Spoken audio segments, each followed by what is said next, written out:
근곤이 알몽색한데 삼남한상은 자장단하고 북이빈전 전세작인데 세인전도 보내고 하는구나. 나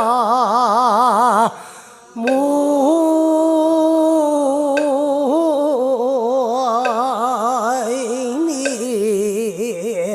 다보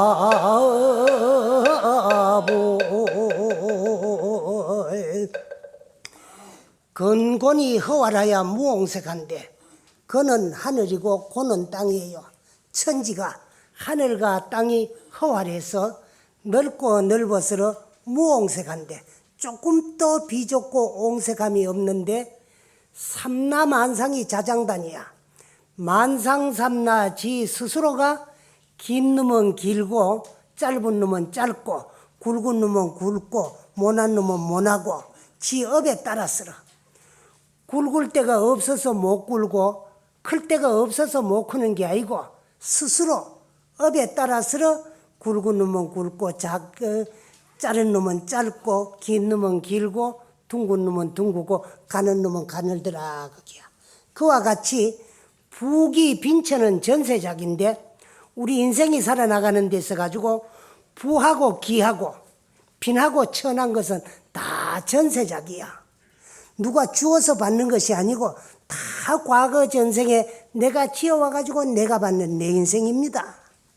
그래서 우리 불교에서는 오늘의 내 인생의 창조주는 나지 나 아닌 어느 누구도 오늘의 내 인생의 창조주가 될 수 없어요. 그건 어찌서 그러냐 하면은 우리가 날이라고 믿고 있는 김 아무 것이 이 아무 것이 이름 붙은 물질적인 이 육체는 하나님도 신도 어느 절대자도 부처님도 부모 대신 못 낳아주셨어요. 그러면 육체는 누가 낳아주셨느냐? 아버지 어머님이 낳아주셨어요. 그러나 육체를 낳아주신 부모님도 자식 운명은 마음대로 못해요. 만약에 육체도 내가 낳았으니까 인생도 내 마음대로 할 수 있다면 얼마나 좋겠어요? 내 자식 건강하게 잘 자라서 머리 좋게 공부 잘해가지고 인류대학 인류학과 들어가서 좋은 대학 졸업시켜가지고 좋은 직장 취직시켜서 돈 많이 벌이고 출세시키고 싶으지요. 그래요 안 그래요? 네. 그럼 머리를 하늘로 두고 사는 인간치고 자기 자식 잘되기를 안 바라는 부모 이 세상에 한 사람도 없고 자기 자식 못되도록 바라는 부모도 한 사람도 없어요. 다 잘되기를 좋아하고 못되기를 싫어하지만은 마음대로 뜻대로 안 되는 것이 이 자식 농사라는 거야. 자식은 육체만 낳지 인생은 낳아줄 수 없어. 인생은 내가 스스로 지어온 나의 본업에 의해서 오늘의 부귀빈천과 희배락이 좌우된다. 그래서 오늘의 내 인생은 과거 전생 부모 미생전에 내가 일으켰던 생각의 그림자요. 그 생각을 행동에 옮긴 업의 모습이 오늘의 내 인생입니다. 그래 생각도 내가 일으켰고 일으킨 생각 꺼트리기도 내가 하고 일으킨 생각 마음속으로 결정도 내가 지어요. 그 내가 스스로 일으킨 생각 결정 지어지면은 이미 벌써 육체적으로 행동에 의해서 실천하게 되어 있어요. 그래서 결정 짓는 마음과 또 이제 결정 지어진 생각을 행동에 의해서 실천하는 행위 이것을 업이라고 합니다. 그 전세에 내가 지어온 업에 따라서 부하고 기하고 빈하고 천한 것이 다 결정이 되는데 세인전도 분해구다. 세속 사람들이 분수받게 될 것을 자꾸 구하고 탐하기 때문에 안 이루어져요. 안 이루어지니까 마음이 상해요. 마음이 상하고 나면은 만병의 근원은 다 이제 신경으로부터 시작이 되는 거예요. 그 몸도 상하게 되어 있다. 그래서 오늘 내 주위에 일어나고 있는 기쁘고 슬픈 모든 일들은 다 내가 지어가지고 내가 받아요.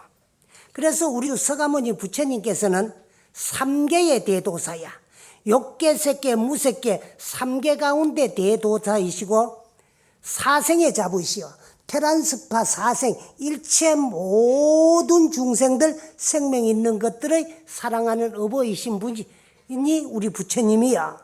그런데 이 부처님 같은 분도 마음대로 뜻대로 안 되는 것이 있어요. 그게 몇 가지냐? 그럼 3가지가 있다는 거예요.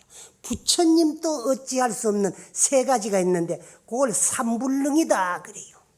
그 삼불능이 뭐냐 하면은 부처님도 인연 없는 중생은 제도할 수 없다 그랬어요. 무연 중생은 부제도야. 3계의 대도사고 사생의 자부이신 우리 부처님도 인연 없는 중생은 제도 못해요. 인연이 닿아야 그 중생을 구제하고 제도할 수 있지.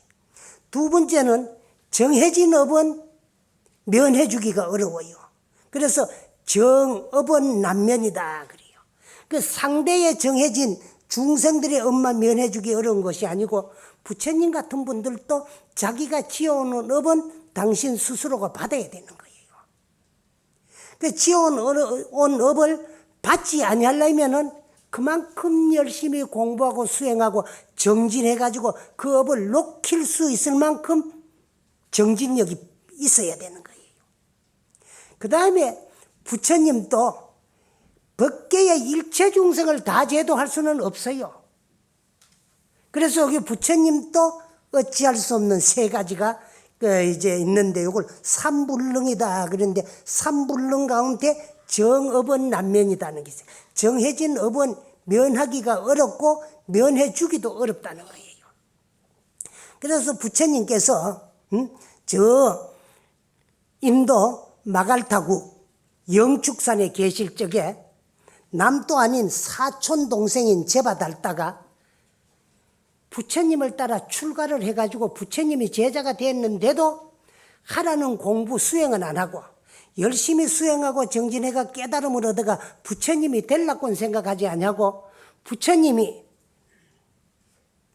만 중생의 스승이니까 당신은 공부 안 하고 부처님 자리가 탐이 나요. 그래가지고 어떻게 하면 부처님이 빨리 입적하도록 해가지고 부처님 제자리에 내가 올라가가지고 일체 모든 중생들의 존경받는 참 스승이 될까 하고 항상 부처님을 괴롭히려고 애를 썼어요. 그러다가 안 되니까 누구를 꼬시느냐 하면은 빈바사라 왕의 아들 아사세 세자를 꼬셨어요. 그 어떻게 꼬셨느냐 하면은 그 빈바사라 왕의 왕비는 위제의 부인인데 이분은 어디 사람이냐 그러면은 카피라성의 여인입니다. 근데 카피라성은 조그마한 나라고 마갈타국은 큰 나라니까 또 카피라성의 석가족 여인들이 아주 인물이 이쁘고 아름다우니까 마갈타국에서는 세자빈을 항상 이제 카피라성의 석가족 여인들을 데리다가 세자빈으로 삼아요. 그러니까 마갈타국의 그 카피라성에서도 맨날 죽도록 공주를 길러놔 놓으면 마갈타국에서 다 뺏어가요. 근데 이 빈바사라 왕도 아사세 세자의 빈바사라 왕의 아버지도 그 빈바사라 왕이 세자로 있을 적에 카피라성의 왕 궁녀들을 또 이제 공주들을 데리다가 이제 세자빈을 삼으려고 그 이제 카피라성의 공주를 세자빈으로 이제 데려가기로 결정을 하고 이제 보내달라고 통보를 했어요. 그래 약소국가이기 때문에 강대국에서 세자빈을 삼으려고 그 공주들을 보내달라 그러니까 안 보내줄 수는 없는데 이렇게 하다 보면 공주들은 길러놔 놓으면은 마갈타국으로 다 뺏길 것 같으니까 너무 분하고 괘씸해가지고 공주의 이제 종을 시녀를 아름답고 인물 있는 시녀를 공주로 가장을 시켜가지고 마갈타국으로 빈바사라 왕이 세잘적에 세자빈으로 보냈어요. 그런데 이제 그 위제의 부인이 세자빈으로 마갈타국으로 가가지고 낳는 아들이 누구냐 그러면은 이제 첫째 아들이 아사세 세자입니다. 그거를 상세하게 알고 있는 분이 누구냐 그러면은 제바달다예요. 그래서 아사세 세자에게 당신은 왕이 될 수 없다. 어찌서 내가 세자인데 왕이 될 수 없느냐. 그대는 위제의 부인이 낳는 첫째 아들인데 당신의 어머니는 카피라성의 공주가 아닌 이제 참 공주의 시녀로서 참 빈바사라 왕이 세자적에 세자빈으로 왔기 때문에 그 하잘것없는 몸종 시녀이기 때문에 자기 몸을 지킬 수가 없었기 때문에 이미 벌써 카피라성에 있을 적에 당신 어머니는 당신을 잉태를 해가지고 이제 마갈타국 세자빈으로 왔기 때문에 빈바사라 왕도 알고 있다 그것을. 그렇기 때문에 위제의 부인을 너무 아끼고 사랑하기 때문에 세자로 책봉을 해놨으나 결국은 빈바사라 왕도 인간이기 때문에 지차 자기 아들을 왕으로 세우지 당신을 왕으로 세우지 아니할 거다. 그 당신이 왕이 될라면은 빈바사라 왕을 죽이고 그 왕위를 뺏어야만이 임금이 될 수 있지. 그리들이 아니하면 안 될 것이다.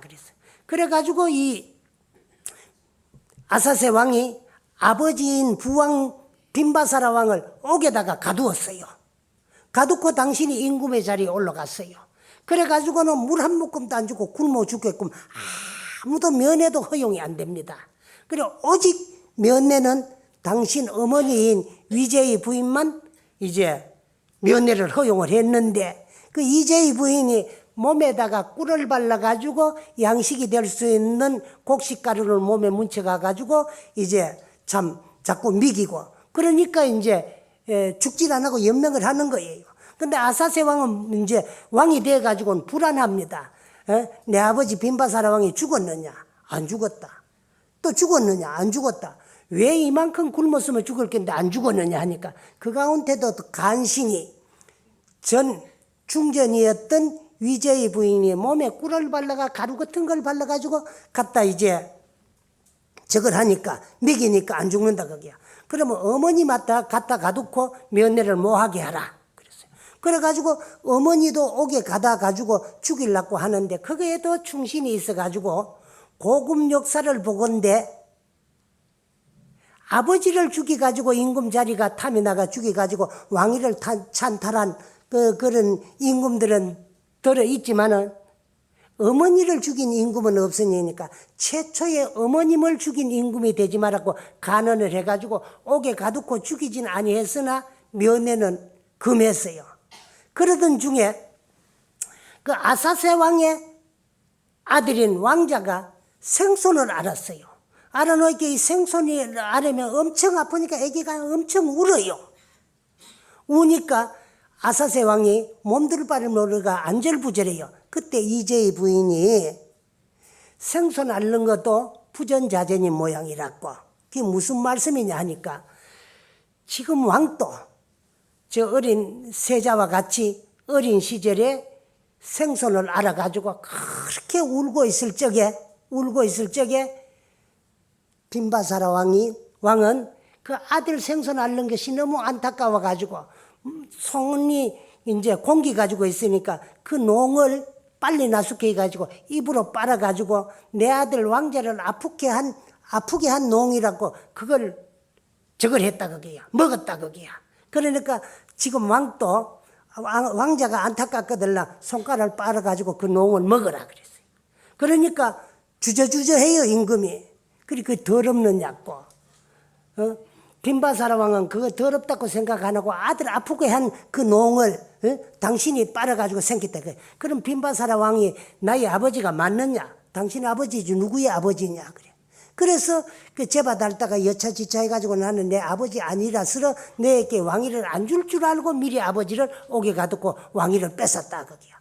그러니까 당신 아버지가 분명하다 그러니까 빨리 가가지고 아버지를 옥에서 이제 참 석방을 시키라고 해가지고 이제 신하들이 달려갔는데 막 숨이 떨어지자 이제 신하들이 도착을 했어요. 그래 아버지를 살리지를 못했습니다. 그래 나중에는 그 당신 아버지 죽은 것을 뉘우치고 부처님께 기회가 일생을 참회하는 그런 생활을 하다가 부처님 열반 후에도 부처님이 일생 동안에 설하신 그 이제 경전을 칠흑굴에서 제일 결집을 할 적에 많은 도움을 준 임금님이 아사세 왕입니다. 그런데 이 제바달다는 아사세를 이제 꼬셔가지고 왕위에 올려놔 놓고 그 왕권을 이용해가지고도 이제 불교 교단을 많이 괴롭히고, 부처님이 어디 가시면은 그 이제 남포강 코끼들에게 술을 먹여가지고 부처님 일행을 밟게도 하고, 저 산에 올라가가지고 부처님이 지내가는 일행이 지내갈 적에 그 돌을 굴러가지고 튕기게도 하고, 그래서나 그때마다 부처님은 다 그걸 미리 아시고 피해 가시고 그 어려움을 당하지 않았어요. 그럴 적에 부처님 제자들이 부처님께 여쭙습니다. 세존이시여, 부처님은 삼계의 대도사고 사생의 아버지이신데 어찌 저리 못된 제바달다와 같은 사촌간으로 태어났으며, 또 사촌으로 태어나도 그냥 출가를 안 했으면 다행했긴데 부처님을 의지해가 출가를 해가 부처님 제자가 돼가지고도 어찌 저렇게 부처님을 괴롭히고 못 살게 그럽니까 하고 부처님께 여쭈었어요. 그때 부처님께서 하신 말씀이, 과거 가섭불 시절에 한 장자가 있었는데 그 장자는 일찍이 연등 부처님께 기일을 해가지고 연등 부처님이 설하는 진리를 믿고 실천하는 아주 신심이 돈독한 그런 불자였느니라. 어느 여름날 길을 가다가 저 제작가에 들렸는데 어떤 어부가 자라를 한 마리 잡아가지고 와가지고 이제 참 조그마한 옹가지 같은 데 담아놓고 팔라고 하니까 그 큰 물에 놓던 자라가 잡혀와가지고 조그마한 옹가지 속에 있으니까 살기에서 발버둥 치다가 보니까 몸에 상처가 나가지고 상처투성이가 돼가지고 이 장자를 보자 살려달라는 뜻이 애원하는 눈빛으로 바라보는 것을 보고, 자라의 저 생명이나 나의 생명이나 생명의 본질은 둘이 아니고 곧 하나이거늘 숙세의 업 때문에 약한 자라로 태어나가지고 못된 사람을 만나가지고 잡혀가지고 저래 죽기가 됐구나 싶어서 불쌍한 생각이 들어가지고 그 자라를 사가지고 방생을 하려고 놓아서 살려주려고 그 어부에게 여쭈었어요. 그 자라 한 마리 얼마입니까? 그러니까 한 1원쯤 가는데 10배를 불렀어요. 보니까 살 사람 같으니까 한 10원쯤 갑니다. 그러거든. 그 자라가 한 마리 10원이면 너무 안 비쌉니까? 그러거든.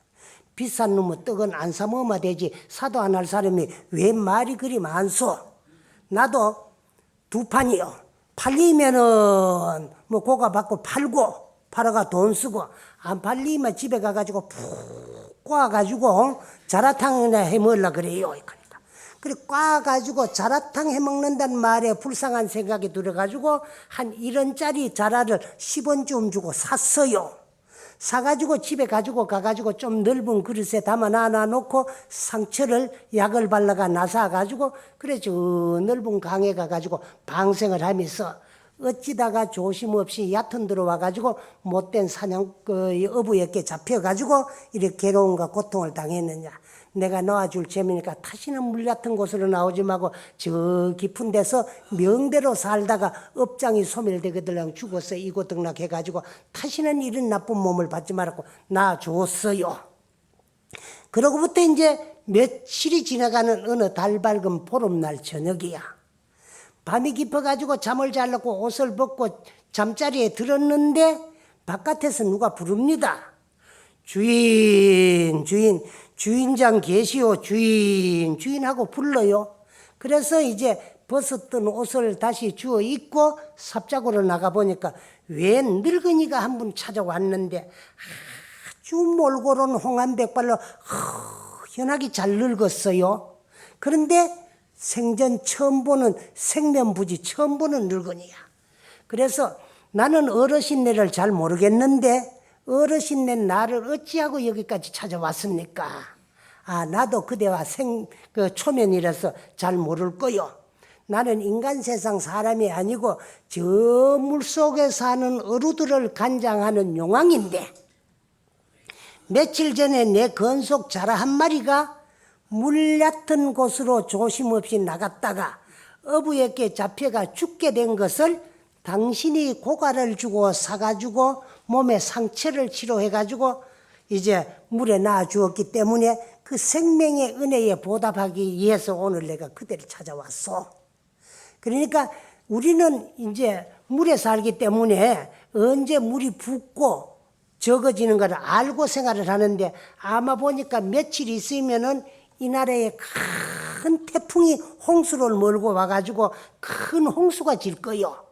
그때 이 동네가 전부 수몰이 될 참이니까 그때 수몰이 안 되고 안 죽고 살락거들랑 내일부터 배를 모으시오. 내일부터 배를 모으면 그때쯤 돼가지고 당신의 집에 물에 잠길 때쯤 됐을 적에 당신이 살라준 방생한 자라를 인간의 말을 하도록 해가지고 내가 보낼 참이니까 그 자라의 안내를 받아가지고 저 높은 언덕으로 가면 그때 죽지 않고 살고 수해를 면할 거요. 그래서 그 다음 날부터 이제 그 노인의 말을 듣고 목수를 사다가 나무를 비워가지고 이제 당신이 배를 모아요. 그래서 당신이 배를 모으면 생각하니까 내가 배를 모아가지고 동네 사람 다 태워도 뭐 할 끼고 이 동네가 다 수몰이 된다면 그때 죽지 않고 살려면 지금부터라도 바쁘니까 배를 모아야 안 되겠나 싶어가지고 당신은 목수한테 배를 모으게 하고 당신은 돌아다니면서 입니다. 배 모시오 배. 죽지 않고 살랐거든. 배 모시오 배. 며칠 있으면 홍수가 옵니다. 배 모시오 배 하고 이고 다녀요. 그런데 어떤 사람들은 사람 하나 참 베리는 게 조석지간이라 그래야 되만에 어제 멀쩡하던 사람이 저래 돌아가지고 멀쩡한 날 비 온다고 배 모으라고 저거 이고 댕긴다고 그 헛소리를 듣고 배 안 묻는 사람도 있고 어떤 사람들은 그래도 절에 가가지고 연등부처님께 이제까지 열심히 법문을 듣고 그걸 생활하더니만에 뭐가 집힌 데도 있고 아는 데가 있으니까 안 가겠나 싶어가지고 배를 못 넣는 사람들도 있어요. 그리고 배를 모았다가 홍수가 안 나면은 어업에 사용하면 될 끼고 또 그 이제 비가 와가 홍수가 나면은 배를 의지해가 살면 안 되겠나 싶어서 배 못 넣는 사람이 있는데 이 장자를 따라서 배 못 넣는 집이 8집이야. 이 집까지 9집이야. 그래 이 9집이 배를 다 모아놓은 뒤에 며칠 있다니까 그만 바람 태풍이 불기 시작하더니만 태풍이 비를 몰고 와가지고 비가 막 사정없이 일이 퍼부어요. 그래가 홍수가 지디만에 한 집, 두 집 물에 잠기기 시작해요. 그럴 때 이제 배 모으는 사람들은, 모아놓은 사람들은 이 가사를 배에 싣고, 이 장자도 집에 물에 들어가려고 그러니까 살림살이를 배에 떡 싣고 나니까 자라가 한 마리 나타나가지고 앞을 섭니다. 이 장자가 앞을 따르고, 이제 뒤를 따르고 그 뒤에 이제 동네 사람들이 쭉 따라갑니다. 한참 쭉 가다 보니까 노루가 한 마리 급류에 휩쓸려 내려와가지고 괴가면서 살리달라는 식으로 애원하는 눈빛으로 울고 있어요. 그때 이 장자가 자라야 예, 저 노루함 불쌍하냐? 불쌍하지요. 살려주자. 그럽시다. 그래가지고 이제 그 노루젓으로 가가지고 그 노루를 건지가 배에 실었어요. 그래 또 자라가 이끈 대로 한참 가다가 보니까요. 뱀이가 한 마리 떠내려가면서요. 모가지를 물에 잠갔다 들었다가 물에 잠갔다 들었다 하며 살려달라는 그런 식으로 애원하는 눈빛을 바라보고 떠내려가요.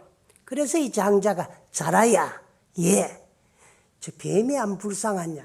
불쌍하지요. 살려주자. 그럽시다. 그래 이제 뱀이도 살렸어요.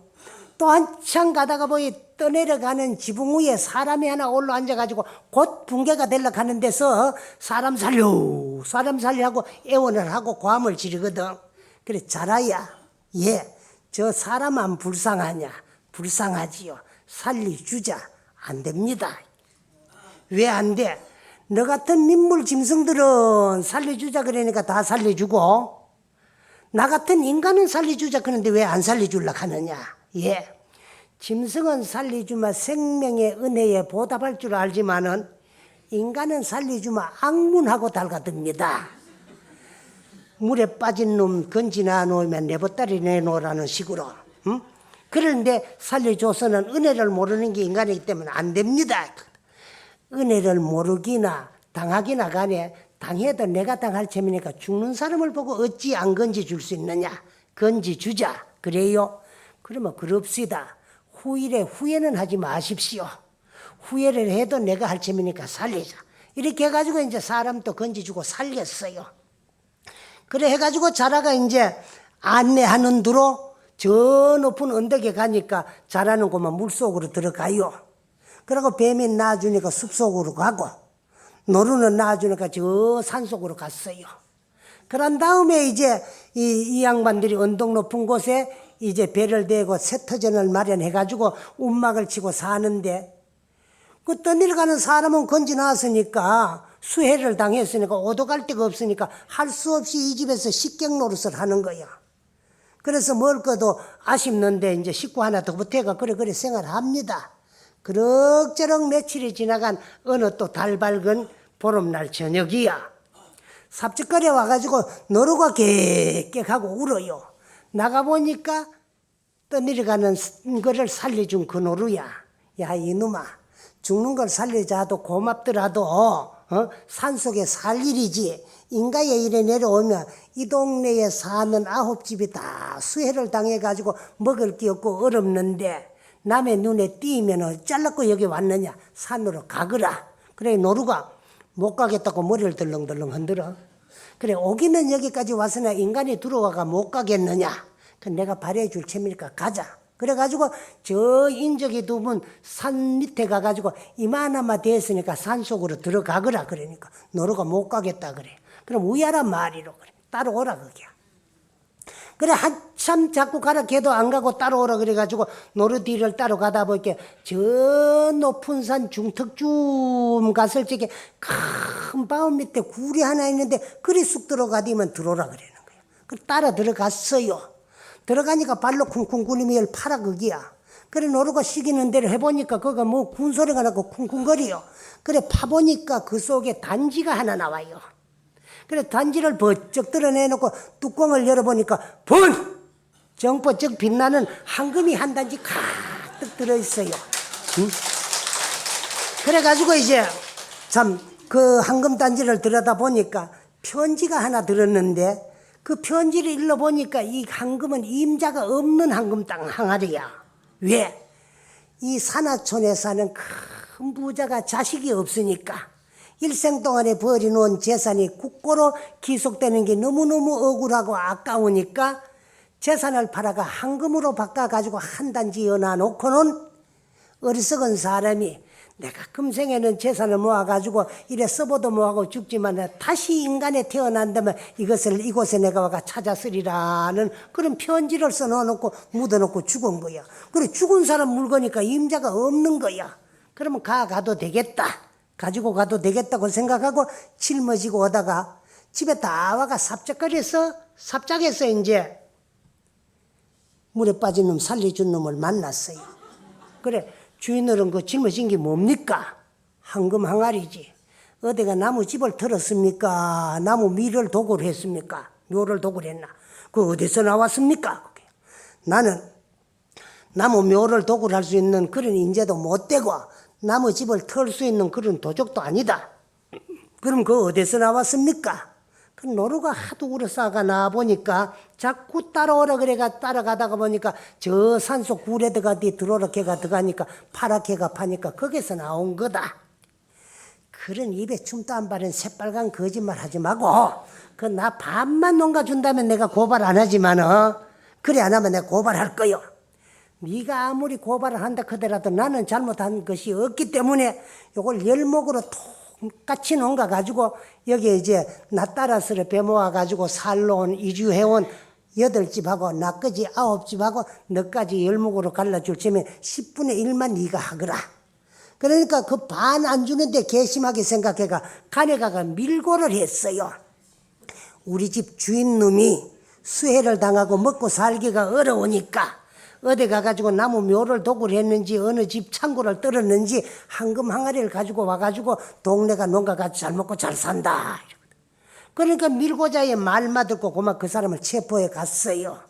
지금같이 수사망이 발달하지 뭐한 옛날이라 나노 있게라. 그만 이 사람 별명은 듣지 아니하고 그 밀고자의 말만 듣고 그만 도적으로 몰아가지고 사형 선고를 내렸어요. 도적이 씨를 말리기가. 그래 놓고는 이제 옥에 갖다 가두어 놨어요. 그래 사형 집행될 날만 기다리고 있습니다. 그러나 이 사람은 연등 부처님의 제가 제자로서 부처님의 법문을 듣고 인가의 법문을 절대로 믿기 때문에 조금도 원망하지 않았어요. 오늘 내게 닥치는 이런 일은 언젠가 저자에게 내가 조등을 오늘 다시 받게 되는 거고 업장섬을 잘하고 빗잘게리다. 그러면 내가 지어온 업 내가 받으면서 업장이 소멸되고 마지막 내가 이렇게 죽는 것도 내 업일지인데 남은 인생 염불이나 열심히 하고 공부는 하고 가자고 그때부터 조금 더 그 사람을 원망을 안 하고 저걸 해요. 이제 경전을 잃고 염불 정진을 하는데 며칠 있으면 이제 사형 집행이 내려지면 죽는 거야. 죽음이 목전에 다가오는데도 그 몹쓸 놈 잠이 와요. 그 가운데 깜빡 잠이 드는데 발이 따끔해요. 그래 깜짝 놀라 깨보니까 뱀이란 놈이 와가지고 물고 도망을 가는 거야. 참 신세가 가짜ner라. 거의 어떤 놈은 살려줬다고 은혜에 보답한다고 황금 항아리를 일러줘가지고 죽게 되는 원인을 안 만드나. 또 어떤 놈은 살려줘나 놓으니까 황금에 눈이 어두워가지고 집 안 갈라든다고 밀고를 안 하나, 고발을 안 하나. 또 어떤 놈은 살려줬는데도 이 신세가 가련하게 돼가 있는데 뭐 때문에 와가지고 은혜도 모르고 발을 물고 도망을 가느냐. 이것도 다 내 업이면 달게 받아야 되지 하고는 있는데 발이 퉁퉁 부고 앞을 죽을 지경이야. 그 가운데서도 남은 시간만이라도 열심히 염불정진이나 하고 가지고 염불을 하는데 너무 열심히 염불하다 보니까 지쳐가지고 그만 깜빡 잠이 들었어요. 그 잠이 들은 가운데 다리가 스물스물한 게 시원해요. 그 눈을 떠보니까 뱀이가 풀을 한거 물어다 놓고 그걸 바르니까 아픈 통증이 없어지고 그만 진물이 줄줄 흐르면서 물이 다 빠지니까 부기가 빠져버리고 딱지가 안 지니까 막 씻은 듯이 나왔어요. 그래 바르다 남은 풀, 요것이 뱀한테 물린 데는 명약이구나. 나는 죽더라도 후래 사람들이 나같이 뱀에게 물린 사람들에게 일러주고 가야 안 되겠나 싶어가 경전 책갈피 속에다가 그걸 하나하나 여가 바싹 말려놨어요. 그때 마침 그걸 사또 부인이 볼 일이 있어 출타를 하고 또 했다가 돌아오는 길에 주독이 심한 코브라 같은 거에 이렇게 물려가지고 발이 퉁퉁 붓기만 해. 나중에는 그만 온몸이 전체로 부어가지고 그만 둘이 뭉시가 돼가지고 막 눈도 코도 없어. 그런데 입원해 있어가지고 사람 살려고 고함을 질러 쌓아요. 그걸 본 사또가 너무 안타까워요. 그래가지고 누구라도 뱀에게 물린 명약을 일러준다면은 조그마한 지방 벼슬이라도 벼슬을 나를 것이고 죄인이 만약에 일러준다면 죄를 사해가 죽는다도 살려줄 거다. 그래서 뱀에게 물린 약을 구했지만 아무도 일러주는 사람이 없어. 그때 옥리가 옥에 가가지고 이 죄수들 가운데 누구라도 뱀에게 물려가지고 이제 고통받는데 명약을 일러준다면 죄를 사하고 죽는 자도 살려줄 것이다. 그때만 하더라도 지방 고을 사또만 되더라도 상권을 장악해가지고 죽이고 살리고는 사또 맘대로니까. 그래. 그럴 적에 이제 이 사람이 그걸 내놨어요. 이걸 혹시나 가가지고 발라보라고. 내놨는데, 그래, 옥리가 이 죄수한테 그걸 받아가지고 가가지고 사또에게 전해주는데, 사또가 이건 마른 풀이니까 갈아가지고 가루를 만들어가 바르니까, 그만 아프다는 고함 지르는 소리가 딱 그쳐져요. 그러더니만 그 상처에서 물이 줄줄 동물이 새 나오더니만, 동물이 다 새 나오니까 그만 부기가 빠지더니만, 옛날에 이쁘던 그 얼굴이 그만 그대로 딱 나타나면서 상처에선 딱지가 앉아가지고 그만 깨끗하게 나았어요. 나니까 사또도 약속은 약속인 만큼 살려주려고 했으니까 살려줘야 될 거 아니야. 그래서 이제 옥리의 그 죄수를 데려오라 그럽니다. 그러니까 이제 죄수가 분리 나왔어요. 너같이 그렇게 좋은 명약을 아는 자가 무엇 때문에 탐이 나가지고 나무 황금 항아리를 훔치다가 이 사형 선고를 받고 옥에 같이 있느냐. 이제 살려주는 마당이니까 허심탄회하게 숨기지 말고 이실직고를 하거라 그래요. 그래서 이제 내가 이제 뭐 살아나는 마당이니까 그래서 이제 당신은 연등부처님의 제자로서 인과의 이치를 절대 믿고 일체 중생의 생명의 본질은 평등하다는 걸 다 믿고 실천하는 그런 불자였는데 어느 날 제자에 나가가지고 잡히오는 자라 한 마리가 불쌍해가지고 고가를 주고 사가지고 상처를 치료해가지고 살려준 이야기며, 그 다음에 이제 그 용왕이 와가지고 홍수가 짐 닫고 배 모으라는 이야기며, 당신이 배를 모으라고 이고 댕겼는데 멀쩡한 사람은 헛소리하고 미친 소리라고 안 믿고 배 안 모은 사람도 있고 못 넣은 사람도 있고, 그렇게 했는데 며칠 있다니까 홍수가 와가지고 동네가 전부 물에 잠길 적에 자라가 나타나가 길을 안내하는데 로 따라오다가 노루 살린 이야기며, 그 이제 뱀이 살린 이야기며, 인간은 안 된다고 했는데 살려준 이야기며, 또 그렇게 해가지고 있다가 하니까 새터전을 잡아가지고 이제 새살림을 시작했는데 노루가 와가 울기에 산으로 가라 그래 따라오라 그러는데 따라가가지고 이제 저 굴 속에서 황금 항아리를 발견해가 치고 오다가 그 고발자를 만난 이야기며, 또 그 다음에 이제 당신 반달락한데 안 주고 동네 사람 똑같이 농가 쓰는데 개심해가지고 이제 고발한 이야기를 다 하니까 사또가 듣기만해 맹색이 목민간이 돼가지고 저렇게 어질고 선한 사람을 그 못된 놈 고발자의 말만 듣고 사형 선고 내리는 게 너무 내가 부끄럽구나. 이렇게 어리석고 우둔한 자도 부처님의 제자가 될 수 있느냐 하니까 부처님은 이 세상에 어떤 사람이라도 다 생명이 뜯는 것들은 불성이 있으니까 부처님의 제자가 될 수 있다는 말을 듣고 그 장자의 안내를 받아가지고 이제 참 연등 부처님을 찾아가가지고 불자가 되었어요.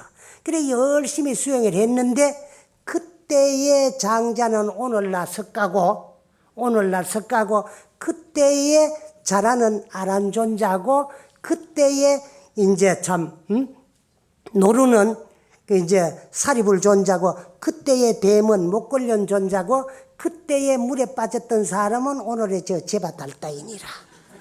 그때 지가 잘못한 건 생각하지 아니하고 나는 방면이 될 적에 그 밀고자의 참 말만 듣고 어진 사람을 죄를 내린 것이 너무 부끄러우니까 사또가 그 자를 데려다가 이제 참 형을 내려가지고 사형을 집행하기 위해서 옥에 가다 놨을 적에 이것도 내 업이라고 생각할 줄 모르는 그 이제 참 고발자가 참 네가 그렇게 어진 부처님의 제자라면은 내 대신에도 죽을 수가 있을 낀데 니는 요놈아 홀딱 살아가고 나를 죽여 언젠간 나도 너를 괴롭히고 너를 죽이기라는 그런 독심을 품고 죽었기 때문에 그때의 업이 성숙돼 가지고 오늘 내게 괴로움과 고통을 주기 해가지고 내 사촌으로 태어났고 또 나 가까이 태어나려고 또 나를 의지가 출가를 했지만은 그때 품은 독심 때문에 나를 보면은 죽이고 싶은 마음이 항상 일어나게 되가 있느니라고 부처님께서 말씀하셨습니다. 그래서 이와 같이 우리의 주위에 일어나고 있는 좋고 나쁘고 기쁘고 슬픈 모든 일들은 다 내가 지어와가지고 내가 받는 내 인생입니다. 이러한 인과의 이치를 여러분들이 절대로 믿는다면은 어떠한 어려움과 힘드는 일이 닥치더라도 이것은 누가 주어서 받는 것이 아니고 내가 다 지어와가지고 받는 내 인생인데 비정 갚아야 없어지고 업은 받아야 소멸되는데 상대의 저 모습이 전생의 내 모습으로서 내가 저런 모습을 가지고 상대에게 주었기 때문에 얼마나 원한이 맺혀가지고 그거 돌려주려고 나를 따라와가지고 저를 괴롭히겠느냐. 빗잘게리고 업장소멸 잘했다. 부처님도 정해진 업은 대신 면해주기 어렵다고 했는데 네가 내한테 줘가지고 내가 받아가지고 내 업장이 소멸되었으니까 감사하고 고맙다. 그렇게 생각하고 받으면 그만 업장이 소멸되는데 우리는 무슨 업을 지어가 받더라도 또 지어감이 받습니다. 안 짓고 못 받아요. 절에 평생 댕기면서 이러한 인과법문을 들었다고 하더라도 내게 무슨 일이 닥쳤을 때는 네가 내한테 그럴 수가 있느냐 하면 네가 내한테 갈 때는 섭섭하다는 거예요. 섭섭하면 미운 생각이 듭니다. 미운 마음은 또 상대를 괴롭히게 돼가 있고 이와 같이 주고 받고 주고 하면서 우리가 지어놓은 업 때문에 시작 없는 옛적부터 육도문중을 전전하면서 윤회전생을 하다가 전생에 다행히 무슨 복으로 밖에로는 우린 사람 몸 받았는데 사람 몸 받아도 사견 외도를 예고만 빠져버리면 다시 윤회고를 벗어날 기약이 없을 낀데 만나기 어려운 불법을 만나가지고 이런 이치를 여러분들이 배우고 공부함으로써 항상 우리는 감사한 생활을 할 수 있어요. 남이 내한테 잘못하더라도 이것은 네가 주고 싶어 주는 것이 아니라 내가 줬던 걸 돌려주는 것이니까 업장소멸시켜 줘서 감사하다. 감사하면 만족하고 만족이 최상의 행복입니다. 이 세상에는 만족 없는 행복은 절대로 존재할 수가 없고 만족이 없으면 불만이야. 불만은 결코 행복된 생활이 될 수 없잖아요. 그래 이 세상에서 가장 값진 행복은 만족에 있다. 만족은 어찌하여 우리가 누릴 수가 있느냐? 감사하면 됩니다. 감사해야 돼요. 모든 일에 감사할 줄 모르면 만족이 없어요. 감사해야 되는데 감사한 마음은 어떻게 해야 가질 수 있느냐 하면 인과를 절대적으로 믿으면 원인 없는 결과는 절대로 존재할 수 없고 원인에는 반드시 결과가 따른다는 것을 절대로 믿음으로써 내 주위에 일어나고 있는 모든 일들은 다 내가 지어와가지고 내가 받는 내 인생이기 때문에 감사할 수 있습니다. 그래서 우리 불자들은 망고불변의 진리인 인과를 절대로 믿음으로써 인간은 원인 없는 결과는 절대로 존재하지 아니하고 원인에는 반드시 결과가 따른다는 이러한 이치를 절대적으로 믿음으로써 우리는 항상 감사한 생활을 할 수 있고 감사함으로써 만족하고 만족이 최상의 행복이다. 그리고 우리가 지어온 업은 언젠가 다 받아야 되고 또 오늘 내 주위에 일어나고 있는 건 다 내가 지어와가지고 내가 받는 내 인생입니다. 그 오늘의 내 인생은 과거 전생에 내가 일으켰던 생각의 그림자요. 그 생각을 행동에 옮긴 업의 모습이 오늘의 내 인생이지 인생은 누가 주는 것도 아니고 줘서 받는 것도 아니고 다 내가 지어와가지고 내가 받는 내 인생이라는 것을 말씀드리면서 오늘 이야기를 마치려고 합니다.